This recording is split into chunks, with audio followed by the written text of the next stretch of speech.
Welcome back. Everyone needs an Aquarius. We are back in the building. Dom, how are you doing? I'm doing well. I thought I could record this from my side, but I guess I cannot. That's funny. I was trying to, make it. Just download it later on. Oh, it's fine. That's fine. That's what I'm gonna do. How was your weekend? It was cool. It was cool. It was a chill weekend, man. It was a chill weekend. Nothing major. I don't really do too much at all, for real. Did the baby didn't have soccer? It's not till they let them off this weekend. She's got 2 games this weekend though, so she back at it hard. She got a game on Thursday, game on Sunday. So Okay, yeah, so she back at it this weekend. So that's cool. Okay, yeah, so she's taking excited. her a rest. But she's excited.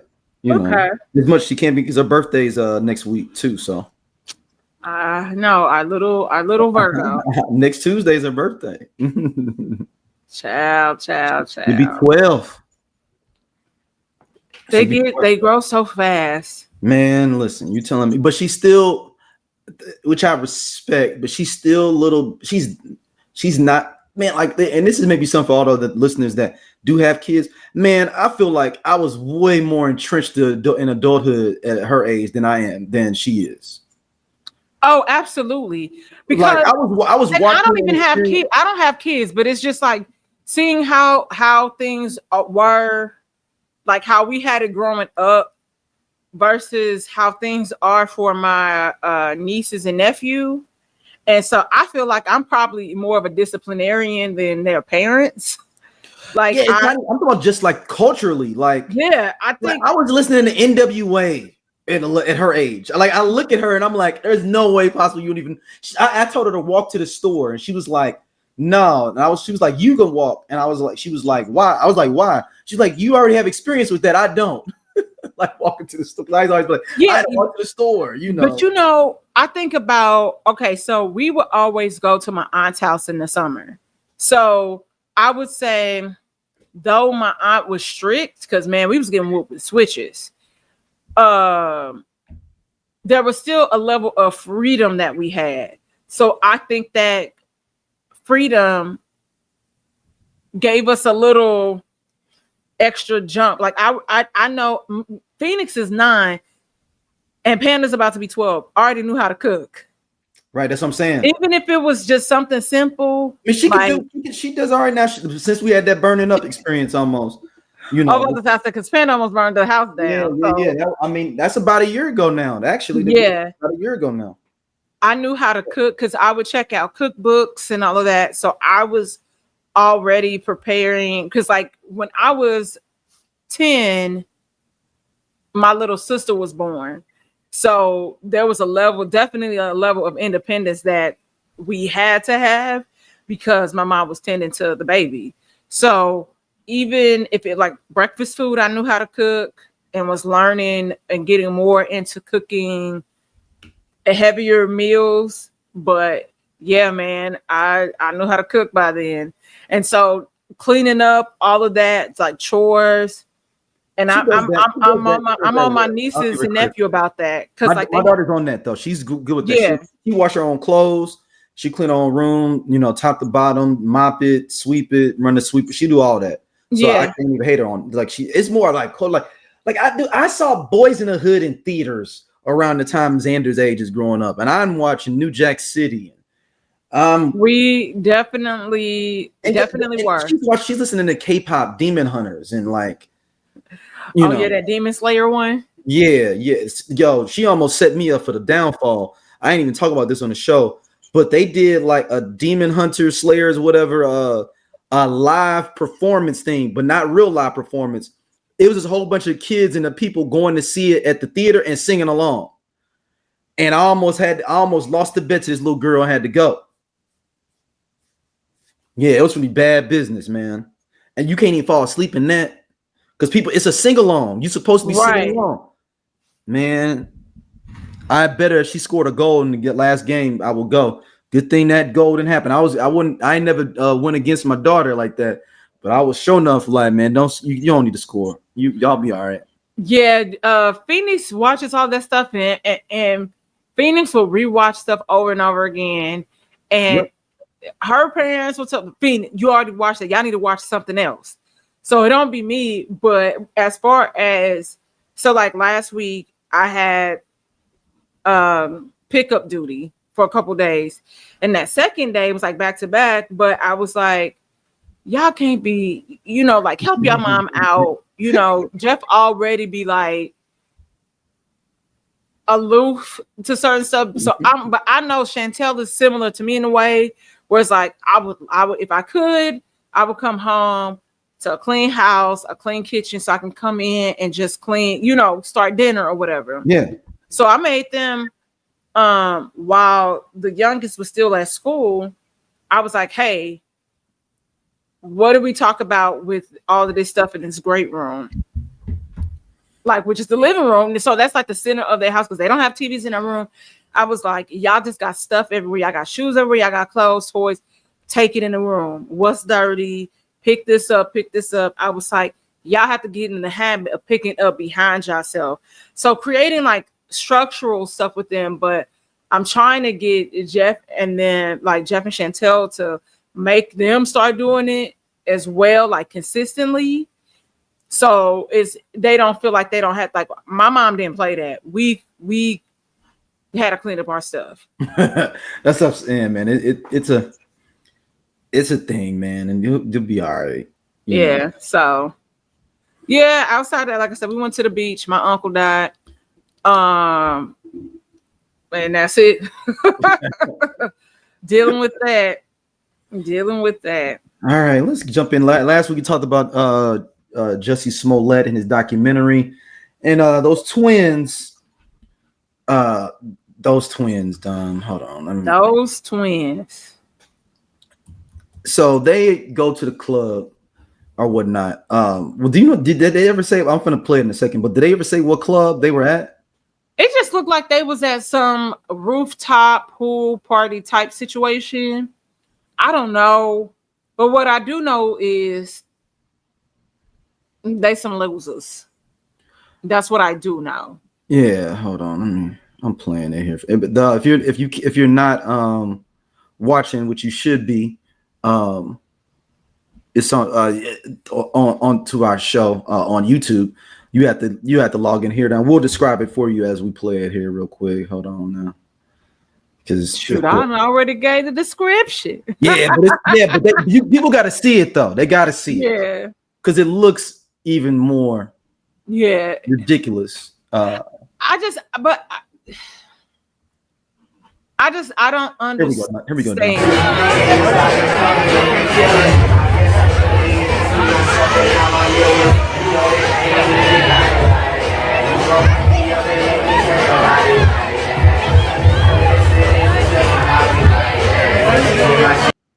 Hey, I think they're in Chicago, maybe. That's what I was gonna say.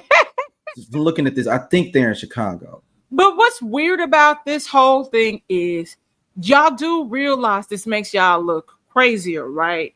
Y'all want us to believe that this boy set you up, and y'all was supposed to do all of this stuff or whatever, and it didn't work out, and you want us to believe that you are innocent.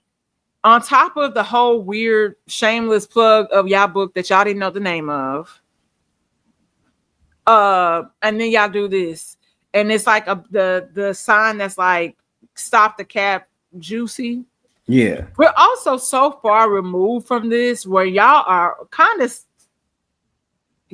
irrelevant. Y'all did not do a good job extending y'all 15 minutes of fame that y'all had because y'all really never had it to begin with. Hey, they didn't do that Kato Kaelin run. Kato Kaelin is probably one of the best to ever do it.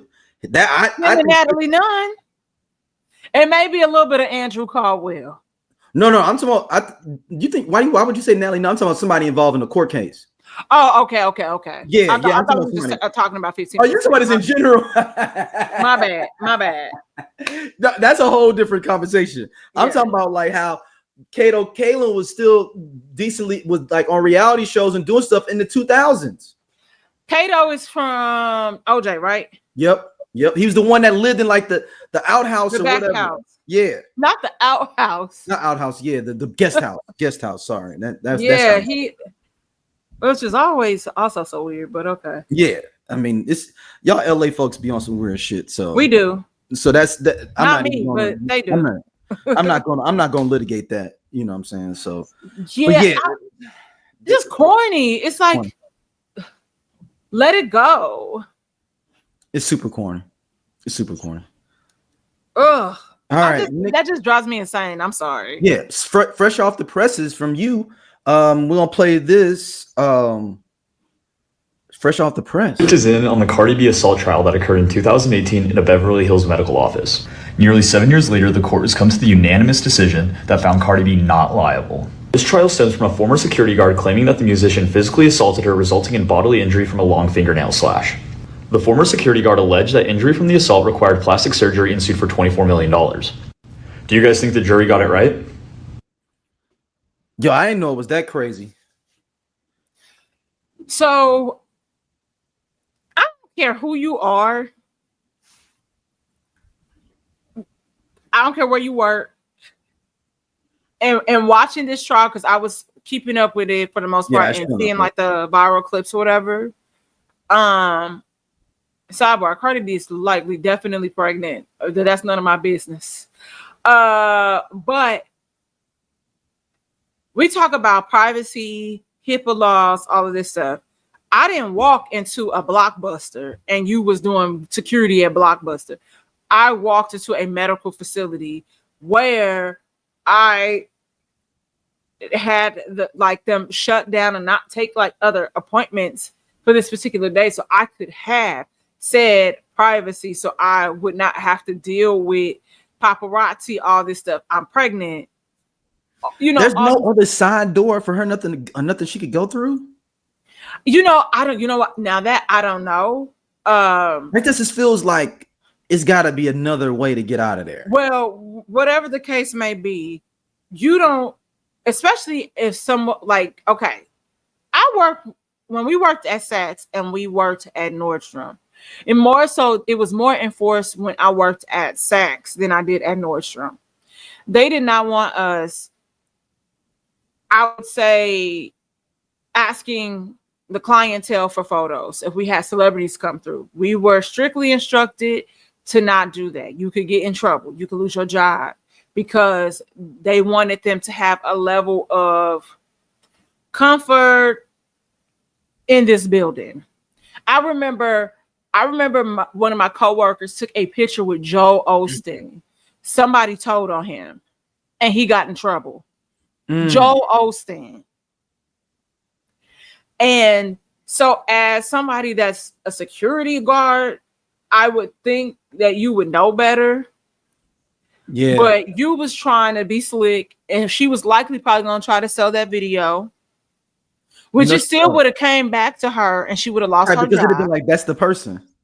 Yeah, they would have been like, once it got out there, and then now her team calling to threaten to sue them, it would have came back out. So I'm just like trying to understand, you know, when Cardi was on the stand, yes, she was funny. There were memorable moments, and she was just like, I mean, she a big girl. Look at her. Look at me. I'm 5'2". At that time, I weighed 130, 40 something pounds. And he was like, are you calling her fat? And she was like, well, you know, I'm not saying that, but I'm saying that. But it's also, I knew at this point, because one, how long ago it's been, that this was likely going to happen. You are invading my personal space. You did not ask me permission. I'm at a medical facility. So I knew that this was going to be dropped. I knew they was going to let that go. And like, I believe that they should make that lady pay her court costs. Wow. Whoopty motherfucking do. So, but Cardi also, I'm gonna say this. Cardi, we be rooting for your ass. You need to get it together and go to anger management, because there's no way in hell. Today, somebody asked her about her pregnancy, which was rude and disrespectful. About who the father could potentially be. Yeah, and she didn't have to throw something at She did not have to do that. She did not have to take that person who was standing there waiting for an autograph, by the way, you're going to take his marker and throw it at the reporter. I'm like, so you know you're looking at another potential lawsuit, right? You again. Maybe that's why, because I was like, why did this even go to court? But maybe I see why though, because maybe she did throw something at that young lad security guard or something. She threw something. Like, come on now. Like, it's not that. Dude. It's not that she's got her PR. But the thing that's weird is, I bet you the PR love. It's like a funny thing because it's like that's the thing people love about her though too. At the same time, I mean, but also at some point, like Cardi, you got to grow up. You have to control where you're gonna exert that energy to. It's not worth it to be spending all of this money in and out of court. It's just not. And it's like, go home. Go home. And I mean, yes, technically they were on recess, but you got to do better. Yeah.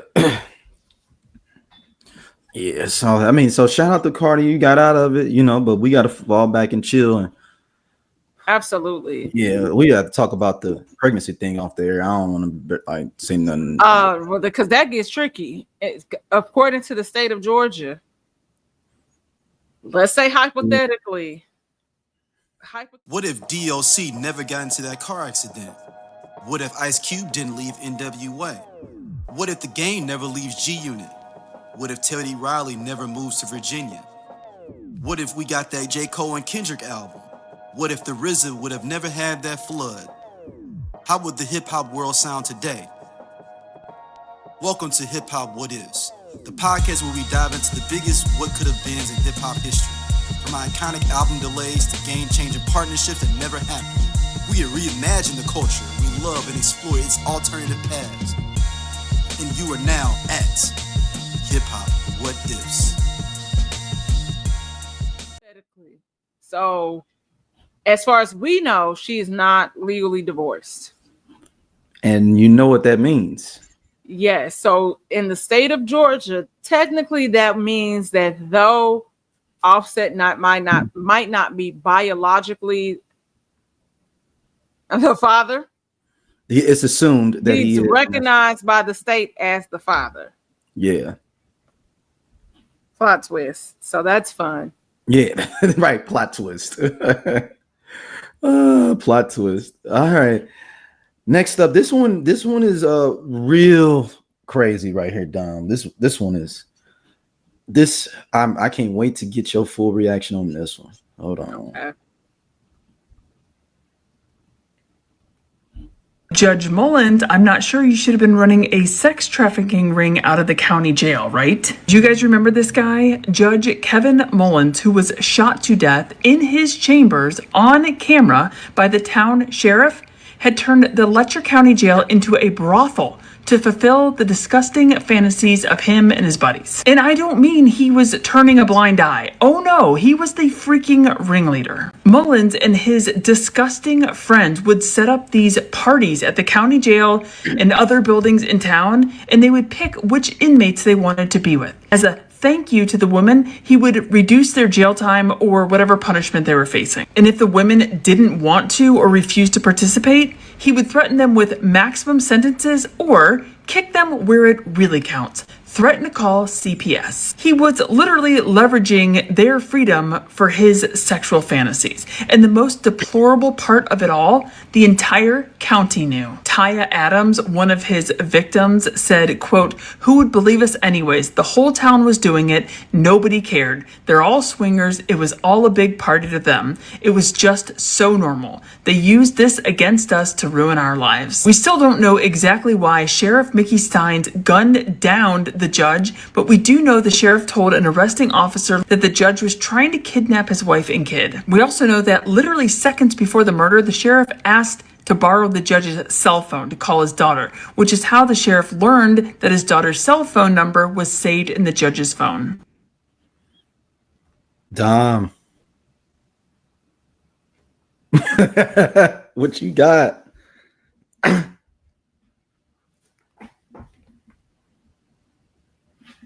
don't even have no words.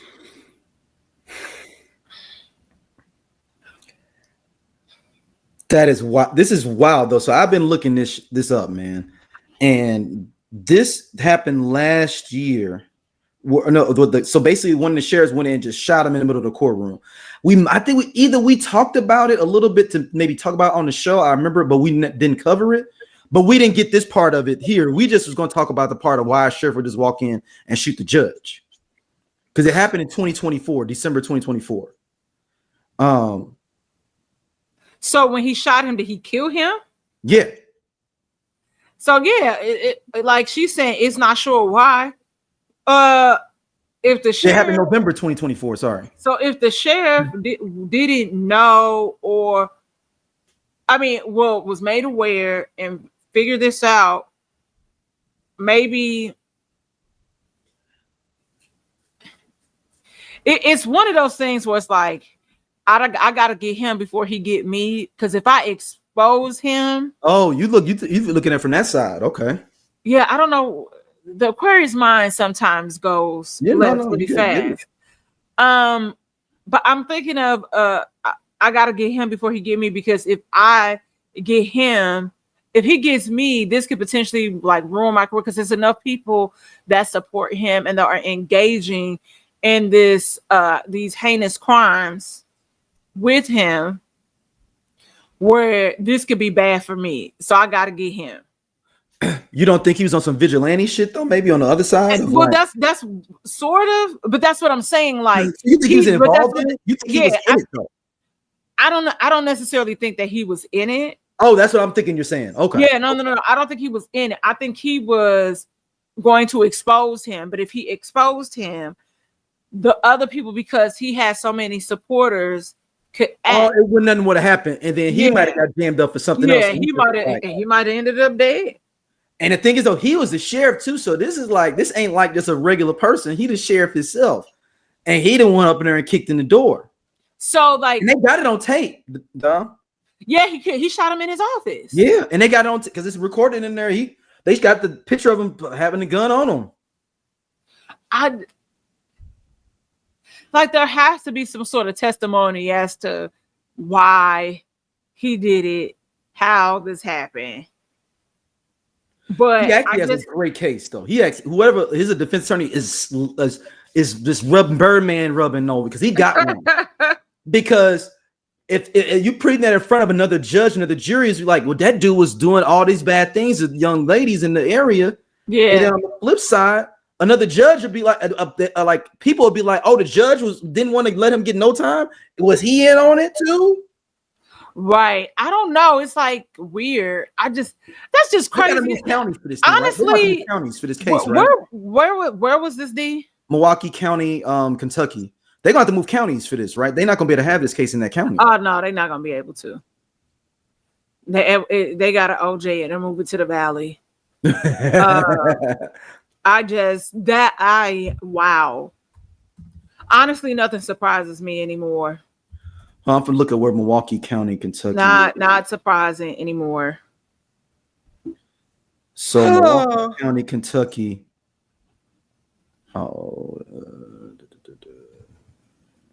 The county of Milwaukee. I'm trying to see where it is. Hold on. So I'm trying to see where this is. I thought it said Milwaukee County. I might be wrong. Hold on.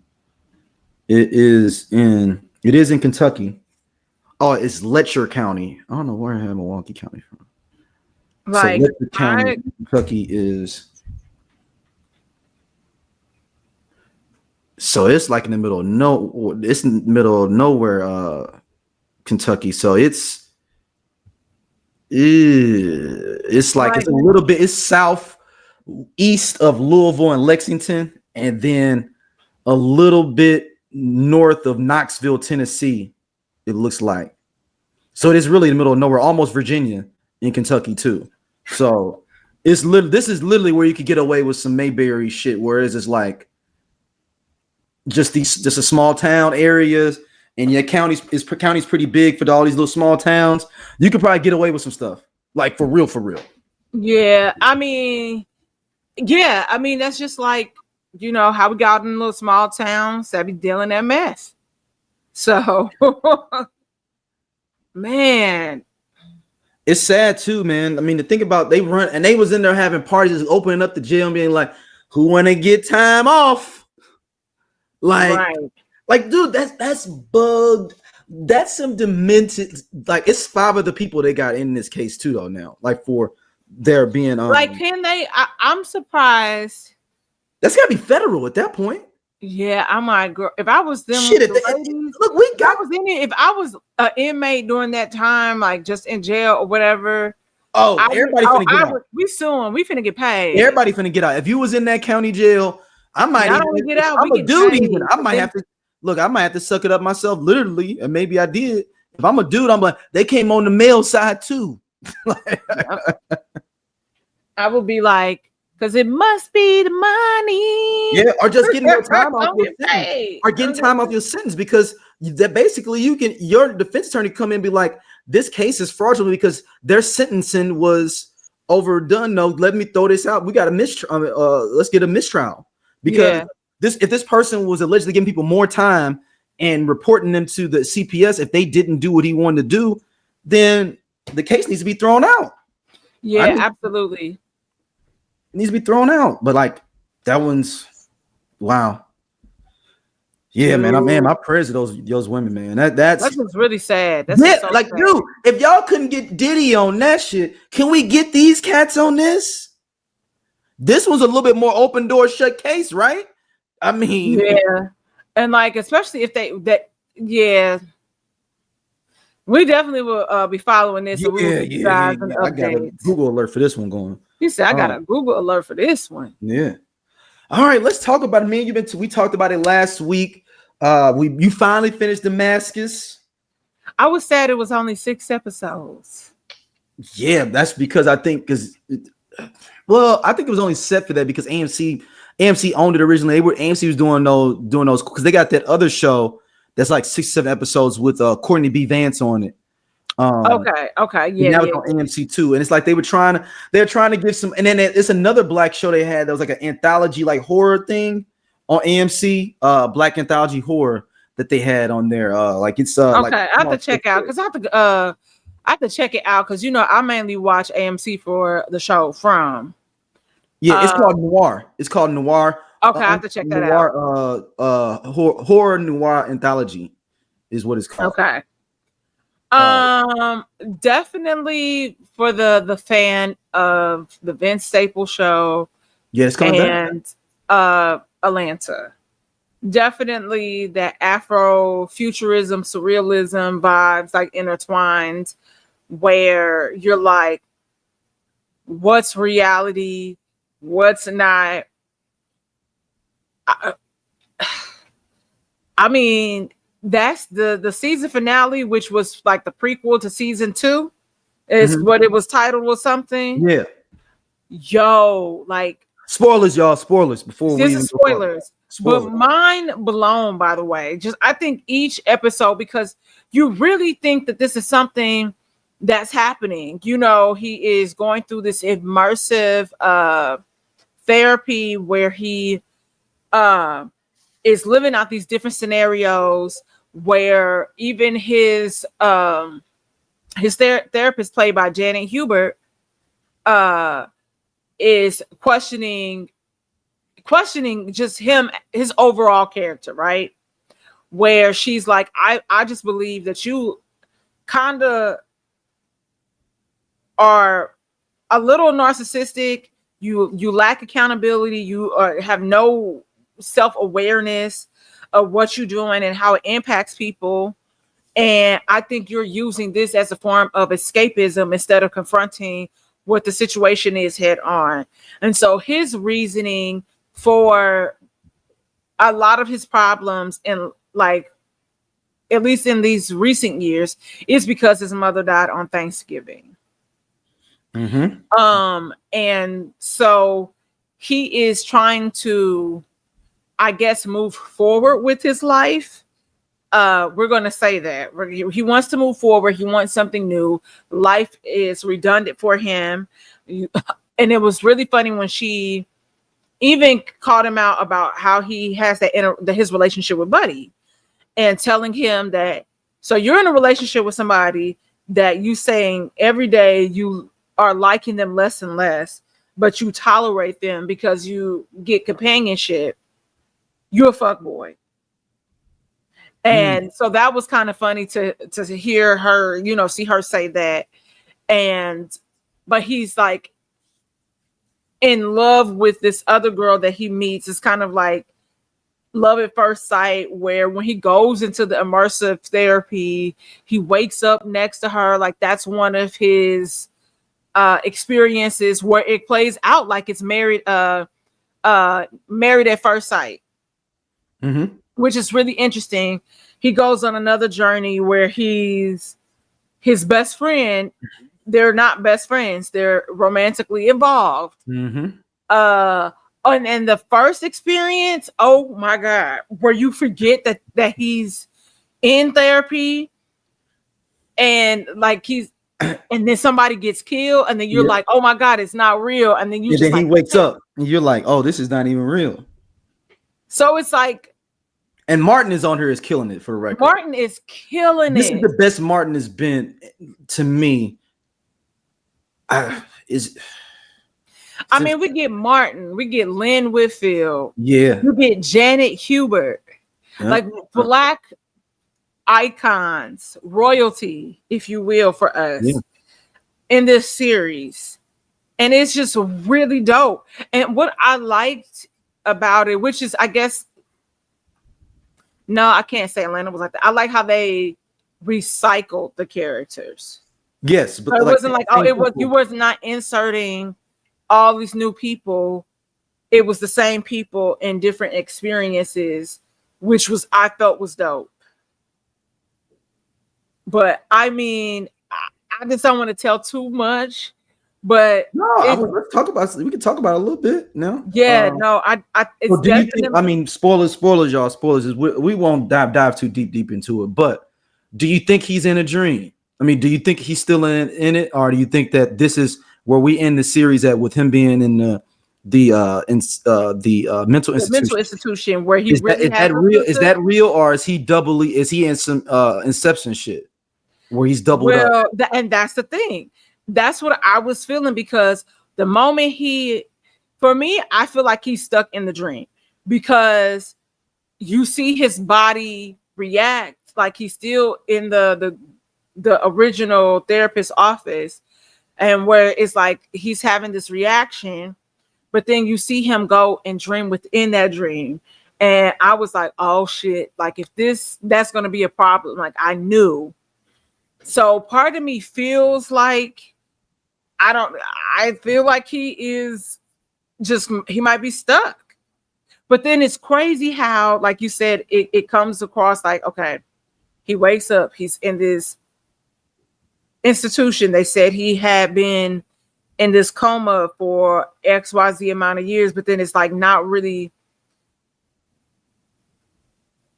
sure. I wasn't really fully sure how he was in the coma. Like they never said, oh, it wasn't like you had like this blunt force trauma or something happened to be here. And then you also see that, because in the first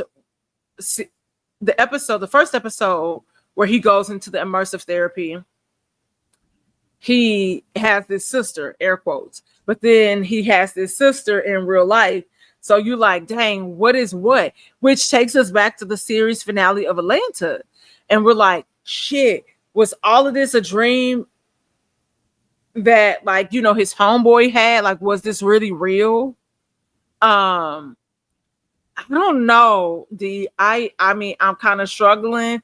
I think he might be stuck based on his journal entries. And he, they kept calling him Damascus. And he was like, but my name is Damascus.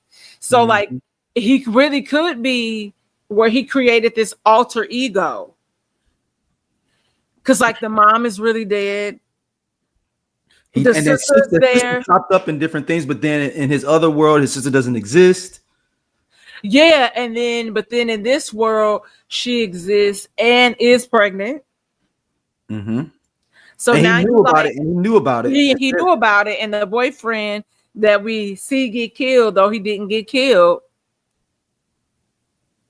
I mean, it's a total mind fuck. It really is.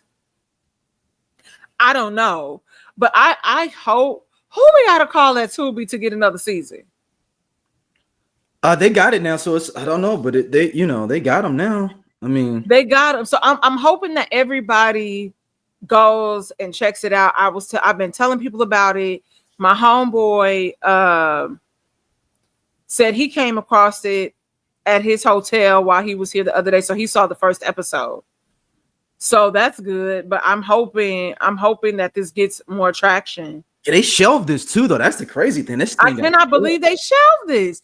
But like we said last week, it doesn't really seem like their audience, but I can see on podcast we definitely discuss healing, we discuss aspects of psychology, we discuss like you becoming the best you, mental wellness for sure, health. femininity, parenthood, dating, definitely as dating, single parents, and it's from a lens of two psychologists, Yeah. So but also two people who grew up like with both parents, married parents, and then like you all know that Chloe and I are the youngest of our crews, like her siblings and my siblings. So so it's from that perspective. Yeah, looking at that. life through that lens. Yeah. So you're gonna get a whole lot of things from us. From us being women, going through life as parents, and all of these awesome attributes. But yes, womanology, the study of women. The study of women. what they're trying to do and bringing more people over to watch to subscribe to AMC. Yeah. Because AMC they got a lot of, I mean, AMC would need those subscribers. I mean, I'm seeing more and more people talk about Damascus more and more. Like it's starting to pick up a little bit of traction. Let me look. But it's a phenomenally Afro fusion fusion show. Well, Afrofuturism, I'm sorry, show. It's freaking good, man. Like it's good. It's good because if you think about the complexities of all the different things he's going through, each one of them I think is a different part of his psychosis and issues within him. Now, if it comes out that the thing is though is that why, I guess the question is that if he is in an inception thing, a double inception where he went to one and then went into another one, why can't he get out? Is my question. I mean, it's the same thing how it is in Inception. You kind of, you get sucked. Because remember when we were testing about, I said, I've had that experience where I have like had a dream within a dream, and it's the most chaotic experience that you have. Like you wake up, you don't feel good. Yeah, because you've been fighting to get out the dreams, basically. Yeah. So somebody even said, this is from Real Talker, and this was on 8/6. I had no hard plans to continue Damascus after watching the first 2 episodes because I didn't think they were very good, but the rest of it kind of hooked me. I was curious to see how this sci-fi that deals with Black male mental health awareness and self-actualization would unfold. I still don't think it's great, but I find the journey intriguing. Plus the behind the scenes talent is staggering. So yeah, I don't know. Like it's really good. It's just like, I don't know. Somebody also said they couldn't get it to that first episode. Pulled me in. Hello? I knew I was in when he called him and he was like I know I ain't talked to you in a while or whatever. He was like, nigga, I've been wanting to do some fuck shit. Right. That's what I was like. I mean, we all have like little moments where it's like, like they say, I want to do hood rat shit with my friends. Yeah. And so someone said Damascus on Tubi is a wild ride, so perfectly unpredictable. May the gods of TV shows grant us a second season. So I mean, it's getting really rave reviews, and so I'm just like, somebody said I was waiting for the next episode, and that was the end. If y'all don't come on, so I can see where Damascus is, Damascus. Mm-hmm. I mean, it's just but also like outside of the mental health aspect of things, which I love that they centered this series around, because you know it comes up so much. It also gives us, you see how people handle or lack thereof when it comes to grief, especially through the male gaze, like the male eyes or whatever, right? Because whereas for women, it's completely normal for us to be, you know, just be emotional in general. We get a pass for that. It's like, you're a woman. Where men, y'all are taught to suppress that. And then you're seeing how him suppressing his grief has really made him come undone, and he's out of control.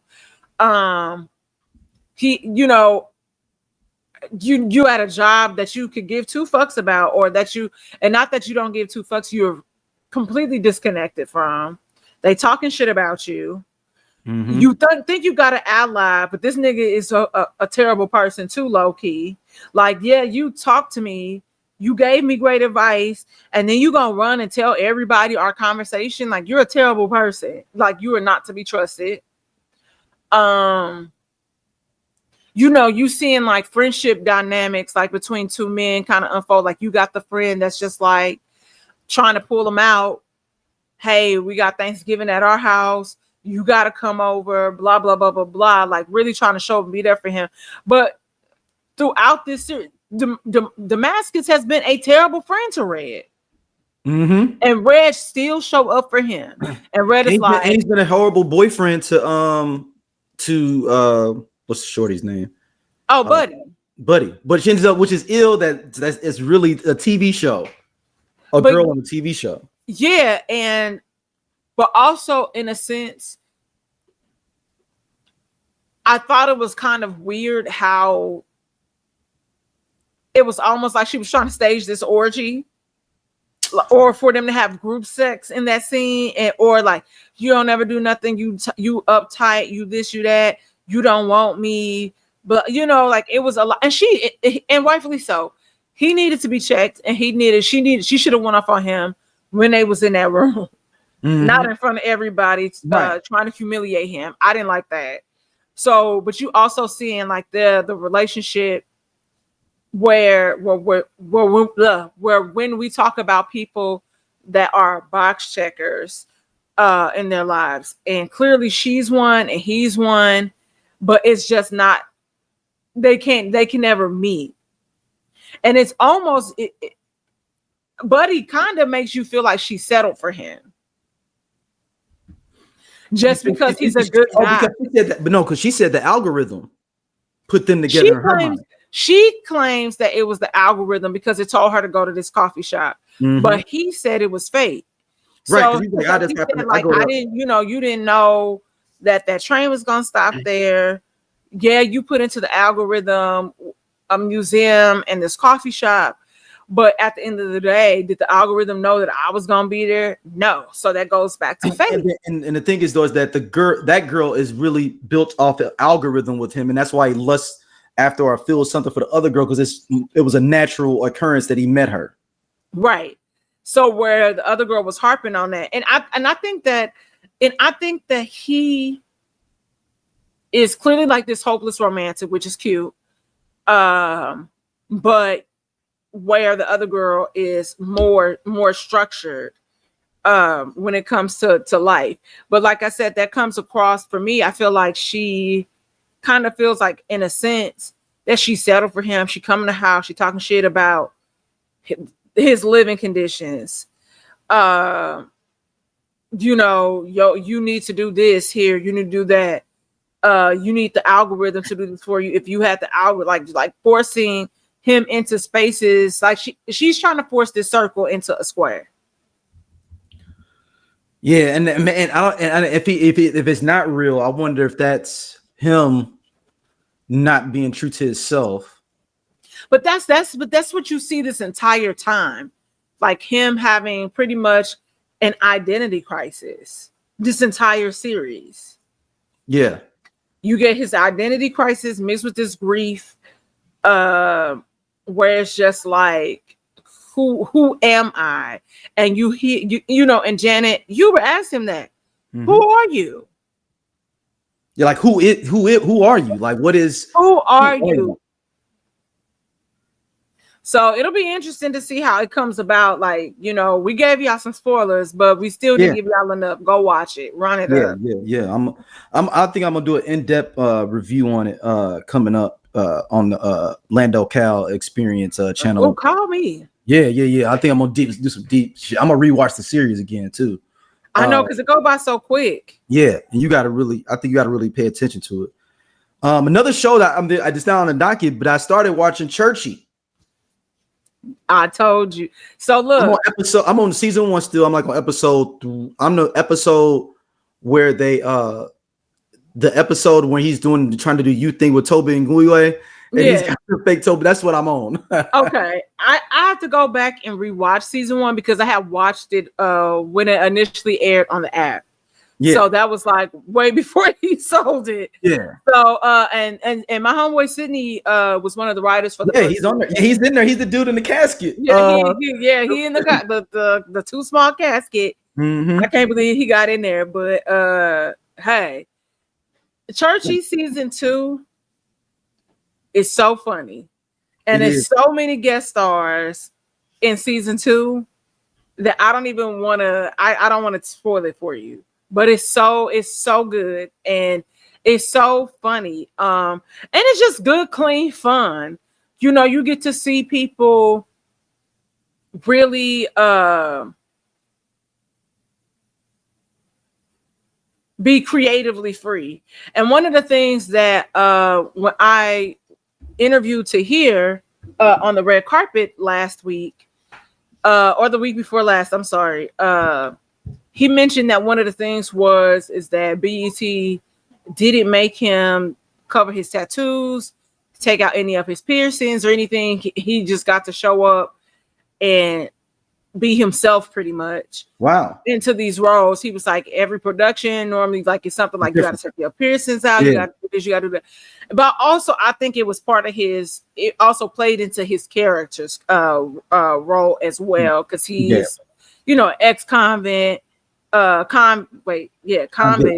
That's what I was trying to say. Convict. And then it's really good. It's good. And I'm on keep diving into it. So I definitely, it was some moments where I just was laughing too hard. Did I tell you how when I was at the premiere and we watched 2 episodes, somebody came and sat next to me. It was Joy Taylor. Yeah, you told me. Yeah. And since you said that she wasn't tall, now I see that she's not tall. She wasn't tall. Like, as soon as you told me that, now I recognize it and I see her another. I was like, yeah, I should have known she's itty bitty. Yeah, because she cut her hair, changed her hair color, all of that. She looks really good. But I was like, God damn. And shout out to Sylvia Obel. She followed me. So I was like, oh, one of my favorites. And because I walked up on her, I was like, hello, my Aquarian sister. So let me slide in her DMs and get her on the Aquarius podcast. Yeah, that's what I'm talking about. The more Aquarius is the better. All right, the boy Tyrese, Dom. His father passed away. Rest in peace, Tyrese, to your father.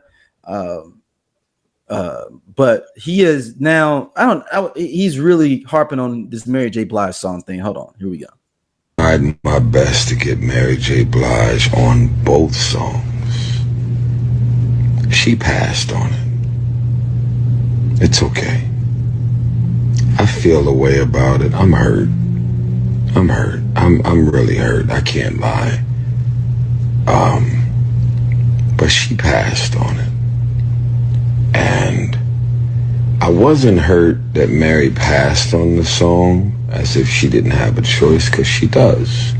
She's a fucking legend. She's my sister. I love her. I was more so hurt about her passing on the song because, like a mad scientist, I went into the studio, and when I tell you I customized this song, I made this motherfucker tailor-made for Mary. Hold on, I got one more. There's one more part to this, brother Tyrese. Get this message to Mary. You my Capricorn sister. I love you more than you could ever. I don't even think you understand how much I love you. You are just so one of a kind.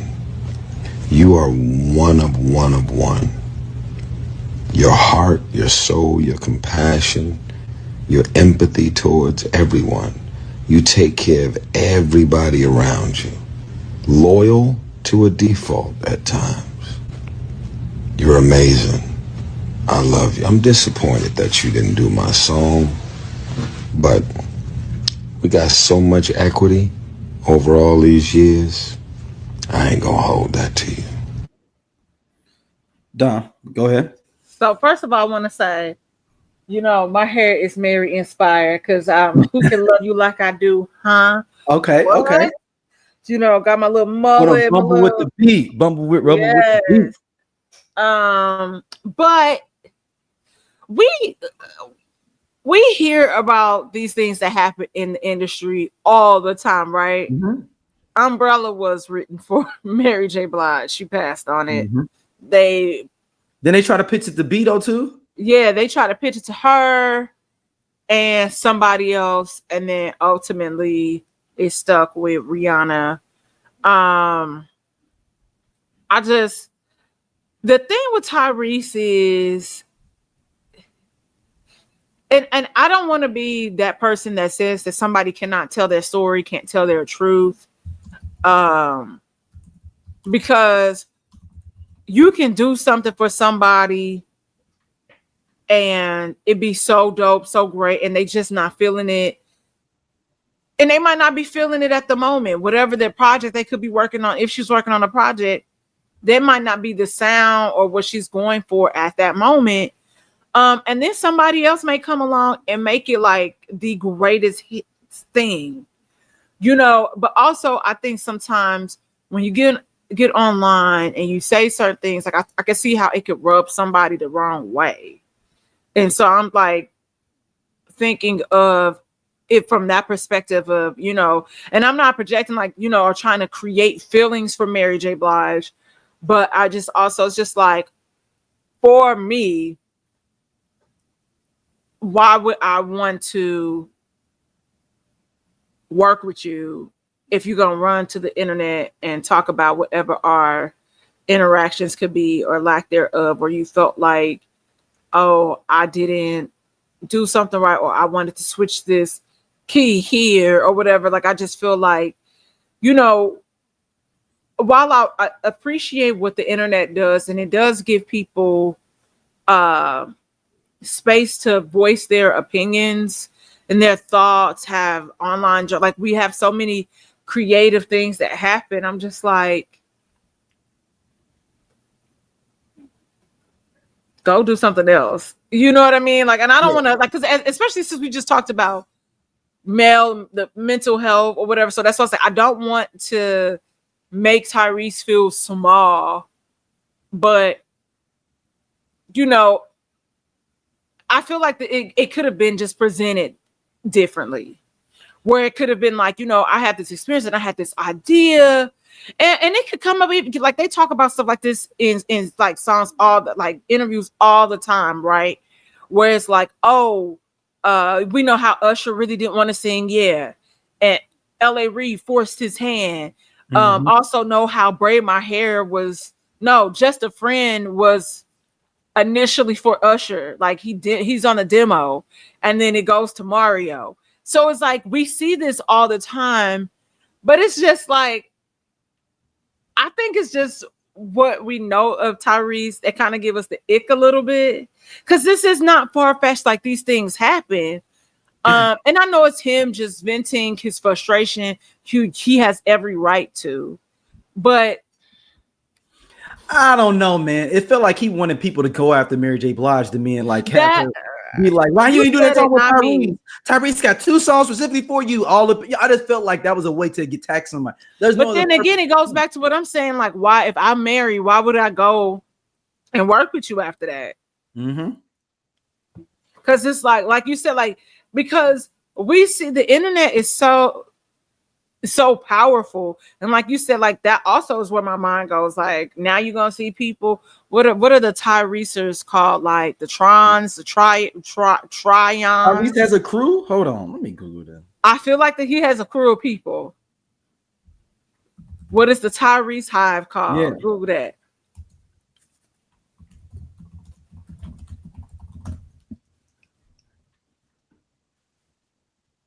Soulmates. That's what it's called. 2024. He nicknamed his fans the Soulmates. That's what he claims. That's what he says. Oh, I feel like we could come up with a better name than the Soulmates. Yeah, because that makes me. Mario used to have a name. It was like, what was it? Mario like Soul Truth or whatever. So that reminds me of that. So let's give Tyrese his hive. Well, not hive. Well, his fans. Soul and then mates is it? It's like soul mates. Yeah, not your soulmates, but soulmates. Yeah, I feel like we can give them a better name. Because like Kelly Rowland's, hers are cute. They call Rolling Stones. That's really cute. That's kind of dope. That's dope.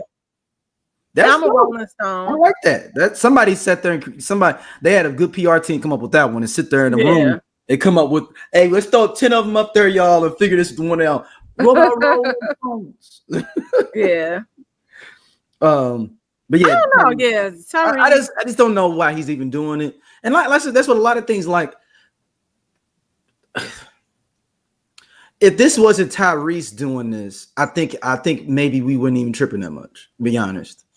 Yeah. It's because it's Tyrese. It's because it's Tyrese. If this was Babyface and he was like, but first of all, Babyface wouldn't even do that. But I'm just saying, if he was going to interview and he's like, yeah, I really had these two songs, I really want to do it. But it's the extra begging parts afterwards of like, my Capricorn sister, why you didn't do it? It was for you. I tailor-made it for you. He said by a default. I mean, it's Tyrese. It's Tyrese, to a fault, Tyrese. But yeah, okay. It's your fault, man. It's because it's Tyrese. I'm trying to think of another. Or if Tank did this, do you think we would trip? Nah. No. I also think she would have took Tank's song, so that's neither here nor there. She would have picked up the phone for Tank. She sure would have. Because Tank gonna write you a song. Hey, cause Tank be writing his ass off. Tank be writing his ass off. Hey, that call would have. It's called. Hey, we wouldn't be here having this conversation. Hey, what's so messed up? I bet you, Tyrese. Hey, man, Tank called Mary J. She ain't picking up. And like, I'm gonna call her right back. She picked right up when I called. She picked up on the first ring. Call her right now. She said she. You know, and here's the crazy thing about Tyrese. Like I told you, he has two of my favorite songs. But I think sometimes, well, one of them not mine no more since I found. Listen, that's still having Signs of Making Love. I had to stop and listen to that one since I found out why he didn't have Aquarius in there. That was just a personal beef. Well, look, I still like that song, but how you gonna act like that is my. I'm Doja. They sleep. Yeah, we part of Just Posted Podcast, man. The best show on this network. Come on, check, though. Seriously, man. Just Posted. It's just me and Doja sitting back talking about what the fuck going on in the world and the streets. We said labor of love. He said labor of love. I ain't say that shit. Shout out to you know what I'm saying, everybody coming to watch though, man. We really appreciate y'all. Holla at y'all later. Hey man, this nigga just tall for no reason. I'm gone. And he do regular jobs. Don't forget that.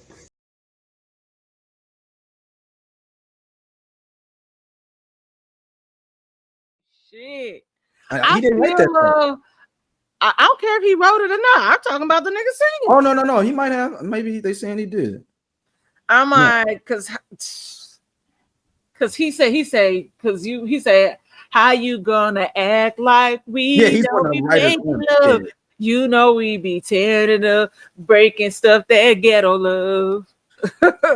It's a dope song. That's my song, and I like the video. We talked about this before, but I think it's just over the course of the years where we just see the shift in celebrity culture due to social media and how you see people have to adjust to it, and then people really go all in and fully be immersed in it, where it's like, okay, leave some mystery.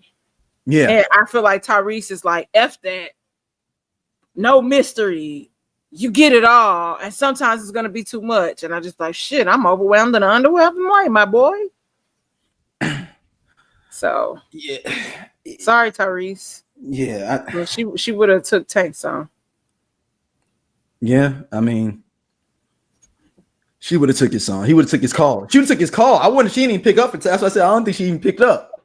And hey, Tyrese, I mean, is she free right now? Tank, she free. Tyrese, she free. Go and call her. Still ain't picked up. Yeah, I think she picked up. I think he submitted. She clearly maybe is working on a project.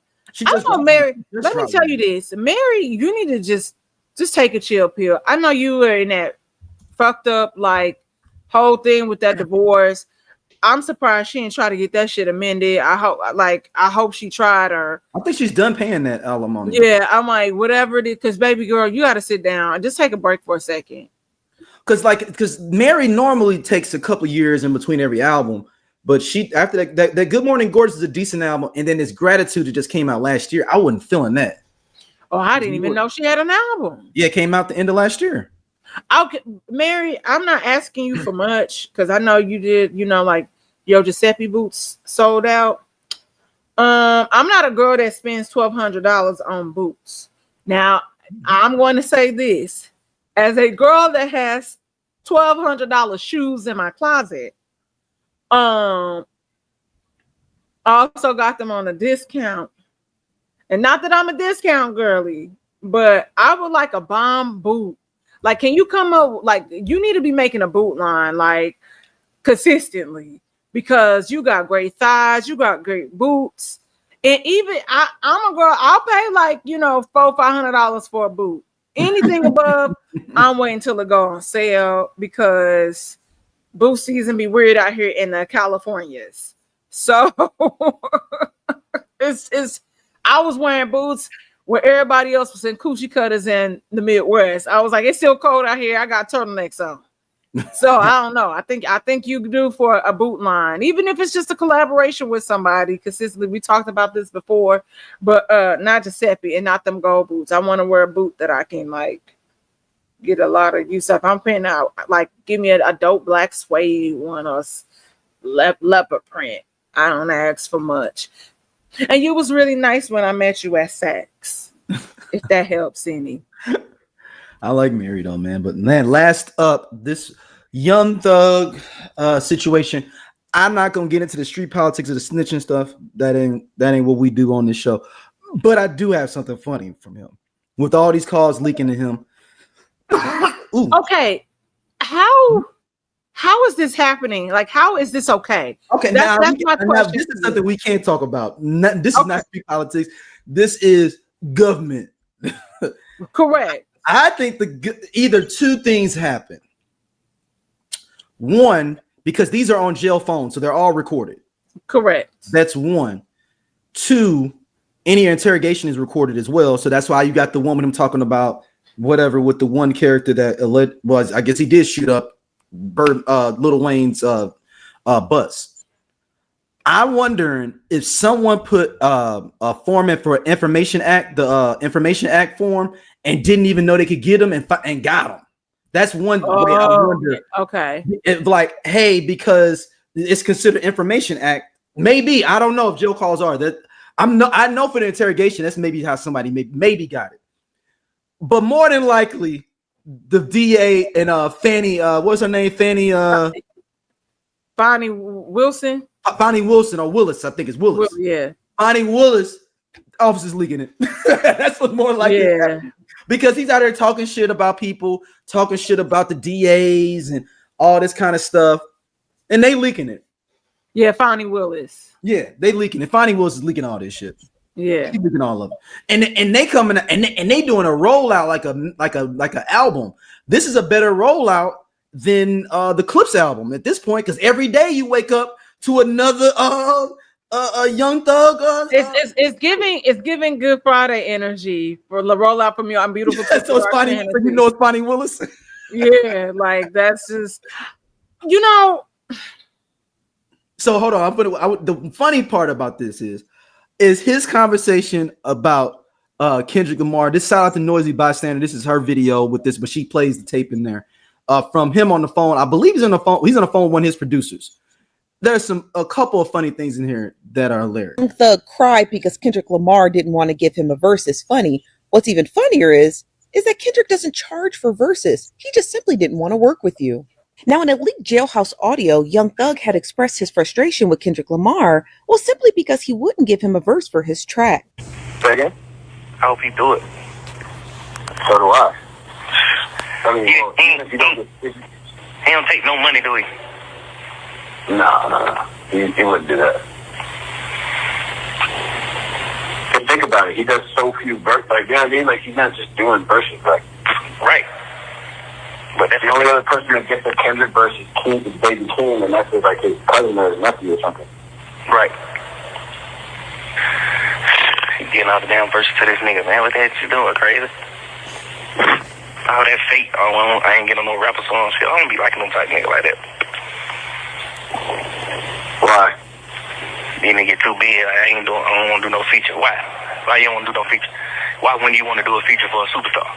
Like, he ain't like goddamn Street calling you for a song, you know? Like, yeah. You really got Lil Durk calling you for a song, Lil Baby, Thug, real superstar calling you for a song. Why wouldn't you do the song? We lit, and we going number 1 too. Fuck you thinking? You know, it's just like, I don't be understanding that type of shit. Supposed to be a nigga who bless a nigga. That's why them niggas will never be bigger than Drake, ever in life. Niggas will never be bigger than Buddy. Buddy gonna do it right. Buddy fuck with everybody. You know how many niggas like Drake ain't? How many niggas can take care of their family because of Buddy? Just like straight fucking with you. Kendrick goddamn put a nigga on. Y'all niggas, you're a superstar. You don't ride up here a few hundred him, but you ain't putting nobody on though. Now, it's very clear that this audio, I want to make it clear that this audio came out before the GNX and the diss tracks and everything, Meet the Grams, all of that euphoria. So Thug was just really speaking out of frustration, but I think it's funny. I think it's hilarious because he's saying you never be bigger than Drake is so funny. Now, the audio is actually 4 minutes long, and Thug goes on to say that how does somebody, referring to Kendrick, how does somebody just write a whole album and have no features? That's crazy. It's really not crazy when you're talented. But the part I found the most funny was when Thug asked whoever the producer was over the phone, he said, he don't charge, do we? And the producer's like, no, he don't charge. So that's the reason. That's the leverage that Kendrick has. Most major artists who charge for a feature, they are able to make a ton of money for that feature. And essentially they can do that and continue to do that without actually having to put out an album because it's sustainable money. All right. So keep that in mind. I'm going to play one more clip of something else. This is going to fixate everything around this for us real quick. Because this is someone else talking about getting charged a lot for a feature as well. Hold on. Actually, don't even worry about it. We'll come back to it. No, because because I'm thinking about it. It's a long conversation I want to have around the other clip later on. So, dude, he said he don't take no money, do we? like this about being like, I'm gonna slip him some money so he can do this. But also, like, and this is what I'm talking about when we talk about know your role and stay in your lane. Now, I'm not gonna. I want to jinx myself and put my foot in my mouth, and then like 3 years from now, Kendrick hop on a song with Young Thug. Do I see that happening? And no, but you just never know. It might be some track where it's like multiple people, and they get Kendrick, and then Young Thug is on the track. Well, that's what started this whole beef in the first place. Is that J. Cole was trying to get Drake on there, and he didn't want to be on there because he asked him to be on the track. So Kendrick did that thing like who all over there. Yeah, no. Which is fair. But we have to be realistic about something. Young Thug, Young Jeffrey, you up here making sounds. And this nigga be giving us dissertations in like 16 bars. Y'all are not the same. And then for you to turn around, like I said, like this is clearly an older clip because you like he'll never be as big as Drake. Yep. And bum bum ba and my favorite. What is it? 13 minutes later. Yes. And then my sound effect is from The Price is Right. When they lose. And then and we see that that's not true, and it's all about timing. And like I said, your pacing, but it's just like Young Thug has been on songs with like some of the hottest rappers, you know, and I cannot discredit him because I like this song If It Ain't About the Money, but that's like a T.I. song. But it's like also I only know one Young Thug song. No, two. Look, I just know I know that song, and then I know when he be whining on Lifestyle. But have I ever? That's the song I know. That one, and I know he had another song when he first came out called I'm a stoner or a smoker or something. Yep, don't know it. But this is where I talk about.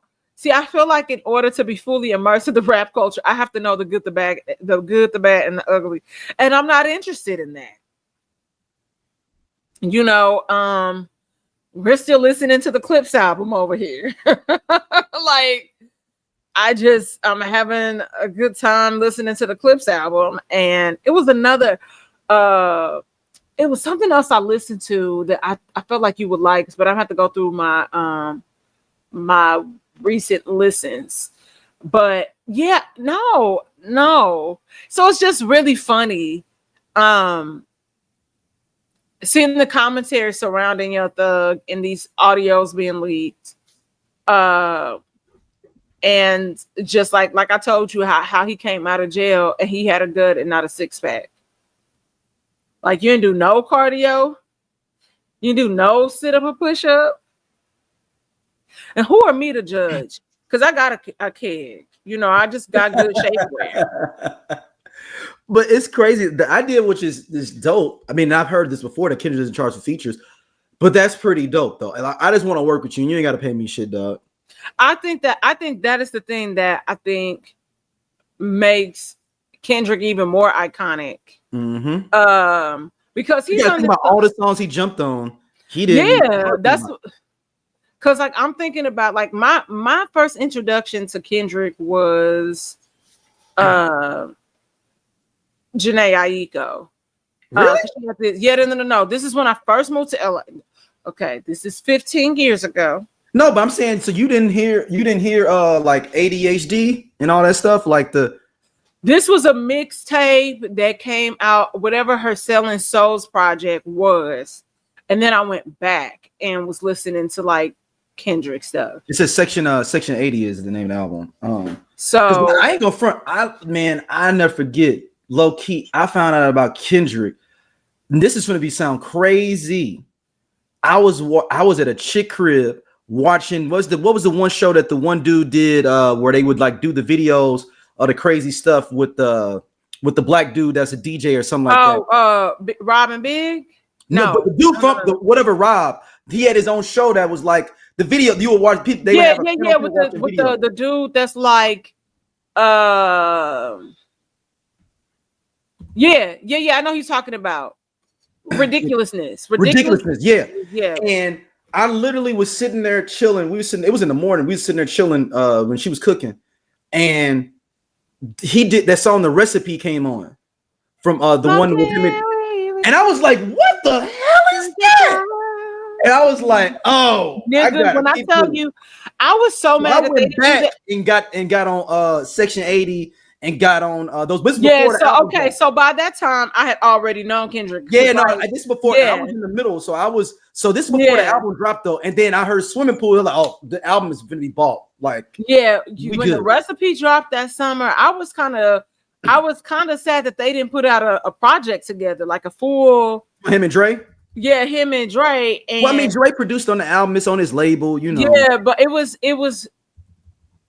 I mean, you could not get away from it. That song was so good. And then I was mad that they didn't do it at the Super Bowl, but not necessarily Kendrick's Super Bowl. I would have loved it if they would have did it.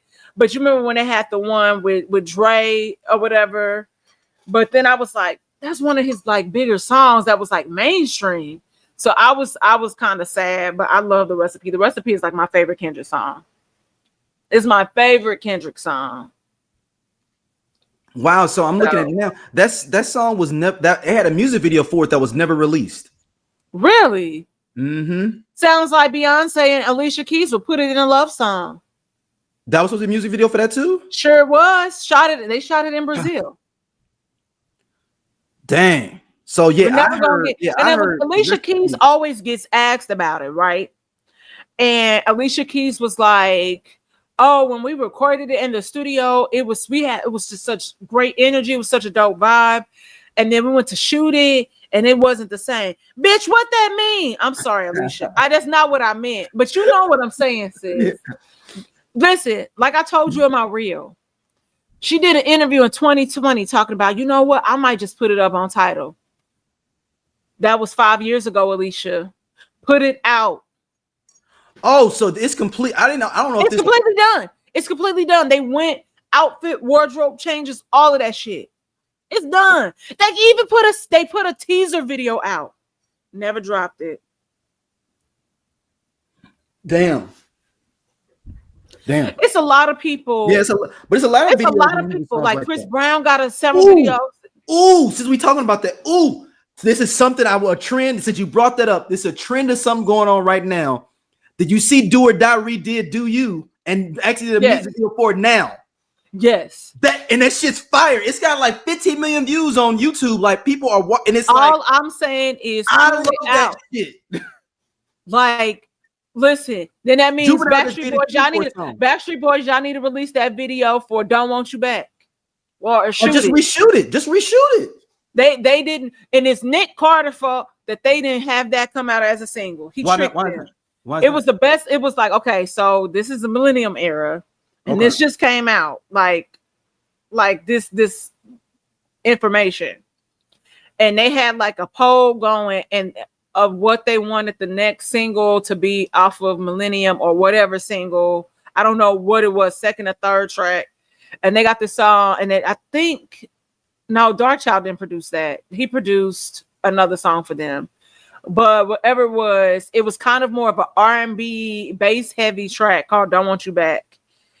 And even the choreography when they went on tour, fire. Should have been a single. It wasn't. And it's something to do with Nick Carter. Nick Carter did something weird and kind of tricked them, and they released this song called The One, which was like a filler song.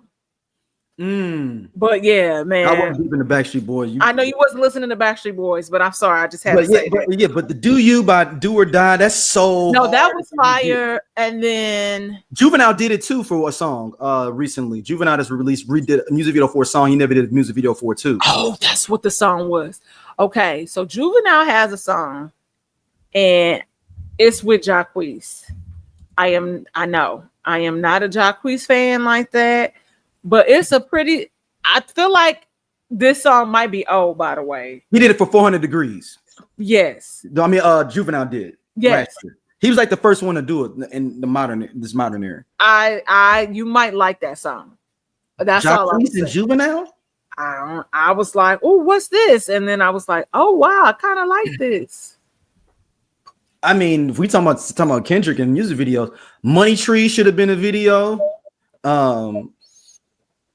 I mean, Money Trees would have been hard to have because you could have did a whole bunch of stuff visually with that. And I want artists to start thinking about doing that. Like, hey man, I got a track that was popping 10, 15 years ago. Why not just go shoot a video for it and get it and get it to run back up on the on your streaming, which come back up. But like you want to know what's crazy is I think I sent it to you. So when we talk about media, music, and all of that stuff, what's happening, like in like Japan, like in China, like yep, I got that clip. They're having a resurgence of people buying physical copies of music, whether it be CDs, vinyl, like Tower Records is still a huge thing over there. and people have been starting to like make in-store appearances. And when we talk about this all the time, you and I, and mainly offline, where we talk about a lot of these companies, it's because y'all trying to compete and keep it. Some of y'all just got to go back to the basics, like that old school model. And I think the music industry, because we've seen such a huge shift with these record labels, if they want to stay afloat, that's what they're gonna have to do, and have fair contracts with people, all the different stuff. But fair then contracts are a part of music. But no. But that's what I'm saying. But like I shouldn't. But like we talk about Mary J. Blige, like on top of whatever legal trouble she had, like a lot of them, we talk about being slaves to those contracts, and you seeing the same lineup at these festivals all across the board because they got to deal with Live Nation and the label. So it ain't like they really be, making any sort of money. But a lot of y'all got to go back to basics, and especially all right, here we go. Here's the clip right here, real quick. Yeah. This is with the United States going more and more. The I Only Listen to 90s Music podcast is a show for 80s babies who were 90s kids. If you were a No Limit soldier, then this is your show. If you believe that Cash Money is not an army but was a Navy, this is the show for you. If you and your friends ever tried to sing a song written by Escape, In Vogue, Shy, or Boyz II Men at a talent show during middle school, this is your show. The I Only Listen to 90s Music podcast is a bunch of 80s babies talking about all the songs and things that we loved when we were kids and teenagers. So if you went to the skating rink and you were at a lock-in, this is the show for you. If you think that Tevin Campbell was the original Prince of R&B, this is the show for you. If you don't understand the conflict between Monica and Brandy, but you're kind of on Monica's side and understand why Brandy got punched, this is the show for you. Make sure that you tune in, subscribe, click the little subscribe link. We're here. We're going to talk about all things 90s music. This is the show for you. Digital. Asia is taking it back to the old school. While the U.S. music industry leans almost entirely on streaming, 84% of revenue comes from platforms like Spotify, with only 11% accounting for physical sales. Asia's proving there is another way. K-pop has cracked the code. In 2023, 29 albums sold over 1 million copies in just 1 week, with 74% of fans still buying physical albums, merch, and exclusives. In Japan, the world's #2 music market, it takes it even further. CDs often outsell digital, and Tower Records still thrives, while United States music stores have all but vanished. This isn't just nostalgia, it's strategy. Albums are bundled with photo cards, collectibles, and fan experiences that drive loyalty and repeat buys. With photo cards, collectibles, and fan experiences that drive loyalty and repeat buys, spawning a booming boy paper resale industry worth millions. Globally, music revenue has hit $45.5 billion in 2023, and streaming growth is stalling. While East Asia keeps physical formats alive and culture at the center, the lesson here, when fans feel invested, they don't just stream, they buy in, show up, and build the culture. There we go, right there, Don. Like that's I think that's imperative. Yeah. Because think about it. But people are lazy, Don, and these corporations over here are lazy too. But we see that. And right now, corporations are lazy. This is the crazy thing. Though, I would say the corporations are greedy. No, but this is the crazy part. It's flipping on them because this is the first time period where the market share is owned by more independent labels more than big conglomerates like UMG. Yeah, right now. Yeah, independent own the majority of what's out there in the space, at least share wise. I would say that they are not lazy. I would just say they're cheap and greedy. So when it comes to time for stuff like that, like a rollout, like they don't invest into the artist like they should. We talk about artist development, all these different factors that go into creating this pop star. We talked about this on my show. We talked about this. But then in hindsight, like I think about the Beyonce or Taylor Swift effect, right? Beyonce had our asses giving her $40. She had 4 boxes for Act 1 for Renaissance, which somebody stole my box. Yeah, I remember that story. Where it was the Renaissance album, but each box had a different shirt, like a different graphic on it. And so we didn't know what it looked like, but for $40, I was like, because the album is gonna cost you. I mean, you can stream it, but like they said, buying into it because you have this extra incentive. Back in the day, when the album first dropped, it was somewhere between, $10 to like $15 anyway, $20 depending on who it was. So what's the extra few dollars? And I'll get a t-shirt that I can keep for the rest of my life and pass down to my grandkid. You know what I mean? Yep. And so when you think about things like that, like that's how you have people like a Beyonce or a Taylor Swift, or even all this of like a huge portion of their money. Comics do it too. Merch. Like, it comes with, that the extra. How am I going to get this person to my show? What can we do on top of, a crazy price point anyway? But we see this all the time. And it's just like going back to you starting to see people do meet and greets now. Like, I feel like it was a period of time for like certain artists, like that was no longer a thing, like where meet and greets. But then, and I'll say they didn't go away, but I'll say Chris Brown made it fun again. Yeah. So we'll say he made it fun. So it just, I think a lot of people is certain things, especially in this world of social media, and people still want that human interaction.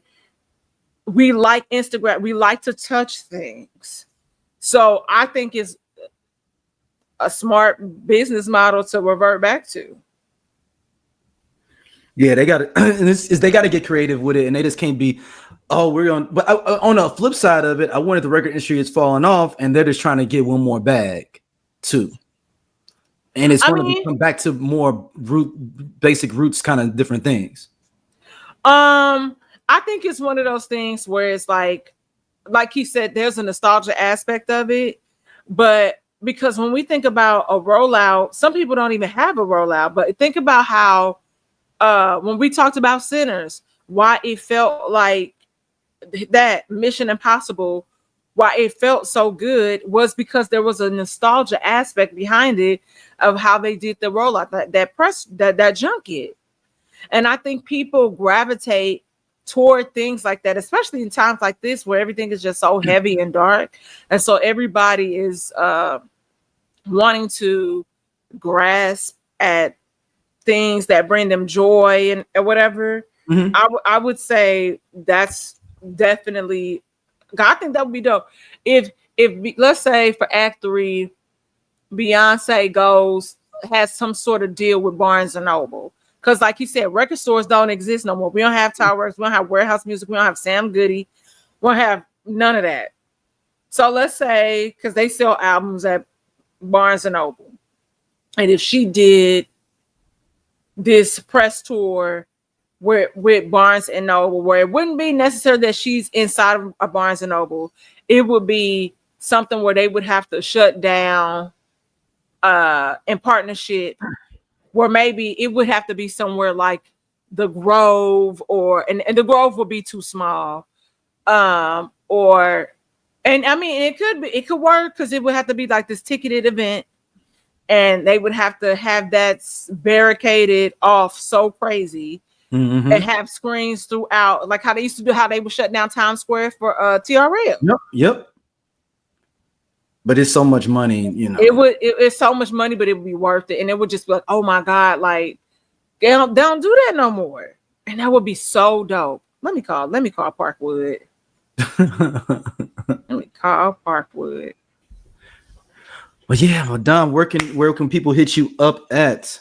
You can find me wherever you podcast at St. Angela's, across YouTube, Threads, IG, TikTok. Subscribe to my podcast, Whiskey Sour. The most recent episode is with Cornelius Anthony of the SOLC Network as well, and we talk about his journey into the world of champagne, and it's a really dope, inspirational episode. And we also get into the nitty-gritty of what's going on at Uncle Nearest as well. He explains what a receivership is. We talk about overplaying your hand, everything. So it was really, really dope, and I can't wait to have him back for sure. So run that up. Yeah, man. Well, man, thank y'all for listening as always, and we will be back. Peace. Come on.